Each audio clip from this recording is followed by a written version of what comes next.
Hello, good day and welcome. I will be answering WAEC 2020 Mathematics Past Question 28.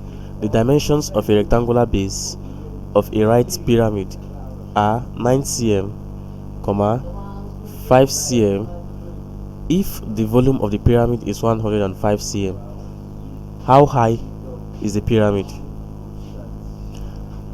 Now we have 10 centimeters, B 6 centimeters, C 8 centimeters, and D 7 cm. Now it says the rectangular base are 9 centimeters to 5 centimeters. It simply means this is the length and this is the breadth. So we are asked to find the height, given that the volume of the pyramid is 105 degree and 105 centimeter cube. Sorry. Now volume of a pyramid is equals to 1 all over 3 multiplied by A times B times H. Now A here is equals to 9 cm, B is equals to 5 cm, then H is what we're looking for.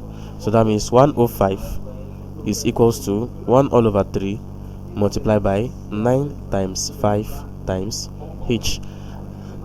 Now that will give us 3 times 105, and that will give us 315 is equals to 9 times 5 will give us 45 H. So H is equals to 315 all over 45, and that is equals to 7 centimeter. So the height is 7 cm.